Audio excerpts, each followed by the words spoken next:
Good afternoon, as it is in the UK. I would like to talk to you today about the 80-20 rule and how that benefits us in a survival situation. The 80-20 rule is associated normally with productivity in that you get 80% of the results in 20% of the time. I spoke about this yesterday in a done is better than perfect video, in that this whole, you can get, well, if you've got 80% perfection, if you like, in 20% of the time, then you can get 80% perfect things done in 100% of the time that you have, which is a lot better than 100% perfect thing, because the utility, if you like, I'm going to talk tomorrow. I'm going to talk about utility and with respect to goals and effort and stuff like that. Anyway, this is the bit that's important because it follows on from yesterday and picks up for tomorrow. So if you've not launched the one from yesterday, give that a go. What I'm saying is we are in a survival situation, limited on time. So we want to use the best of our time. And so we keep in mind the 80-20 rule. Now, I'm going to not butcher this guy's name because it's Italian and I don't speak it.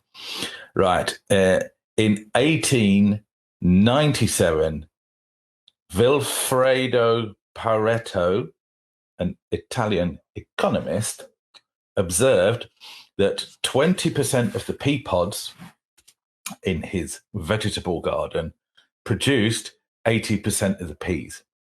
This is not the be all and end all. If you speak to a charity, you will find things like this. This is just pervades life. It's like that 80% of the donations come from 20% of the people. I did the ration challenge last week, or was it 2 weeks ago? Last week. And yes, there were some big donators.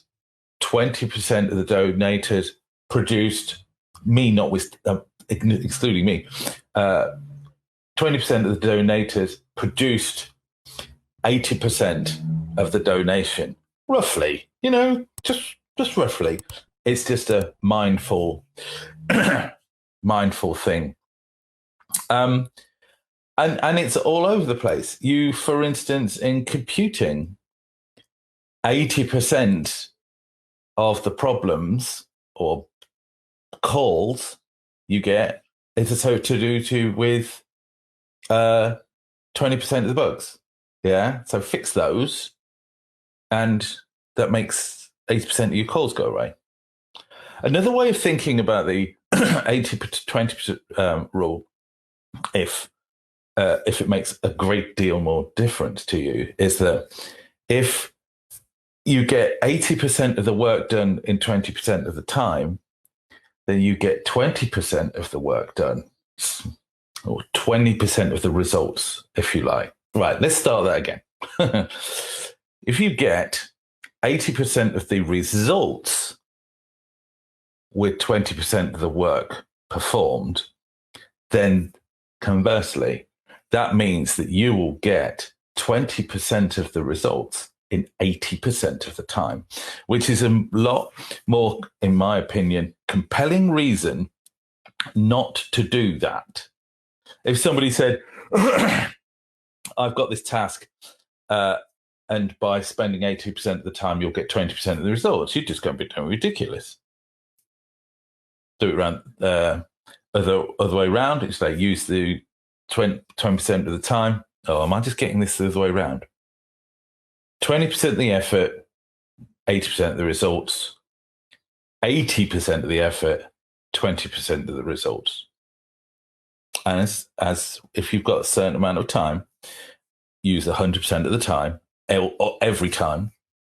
Then if you can use 20% of 5 tasks to get 80% of 5 tasks done, then that's a winner. Now, let me give you some more examples in real life. There is a page here. It's 100 examples. That's interesting. 80% of software glitches are caused by 20% of the bugs. 80% of social media shares are from 20% of the posts. Do feel free to share. 80% of your success comes from 20% of your ideas.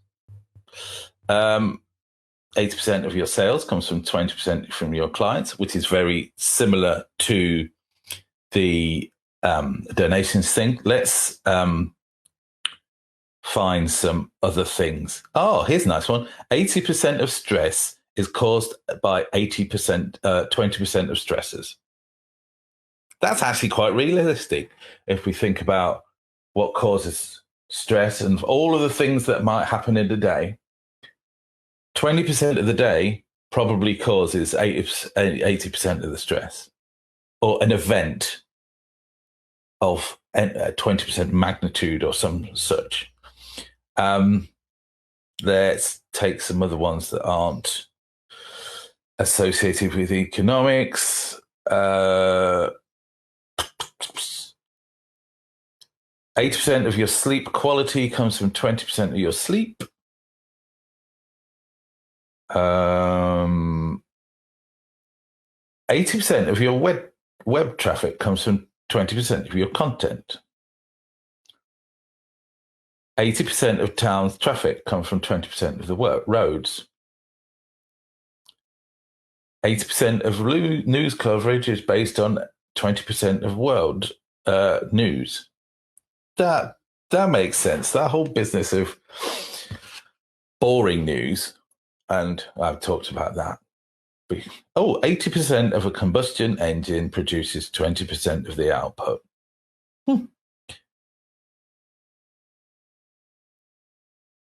Let's do the inverse.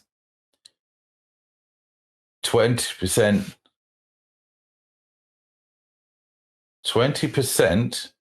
of the 20% of your wardrobe is worn 80% of the time.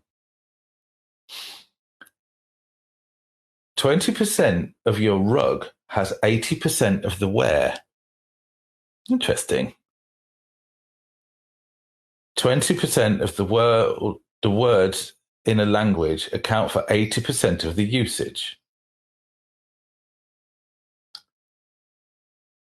20% of your habits create 80% of your productivity. And this is all where it gets very, very interesting for us as survivors. And that's habits, training, experience, equipment, and all of these things. 20% of this will cause 80% of your results. Your habits, your training, your experience, your equipment. Which means that you need to train hard, practice hard, create good quality habits, and get a great deal of experience. On the other hand, we have this something that will be 80% of your problems can be solved with 20% of your knowledge.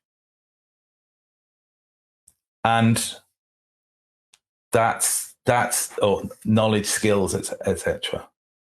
That's what I've just basically said. It's just like you need to get a great deal of habit, a great deal of training and all that in order to accommodate the 80%. So you've got this great big amount of training and experience, to a certain extent, equipment, equipment, know if you've got any equipment in a survival situation. Is utilizing 20% of this to get 80% of the results. And again, you can use 20% effort to get 80% results. And 20% of the problems that surround you can cause 80% of the results. Just creating a fire has a massive impact. That might be just 20% of the effort that you can expend, or 20% of the time, and 20% the energy, 20% the time, 20% of the calories, like I say, in energy, time, resources, all of these things that are the currency of survival, the sort of time, energy, resources. Using 20% these things give you 80% of the benefit, which is why you shouldn't be aiming for perfection in each of these endeavors. Try and get 5 signals that are 80% perfect. No, there's no such thing as perfect. You just keep going and going and going. And that needs a diagram in a big thing, and it needs lots and lots of examples.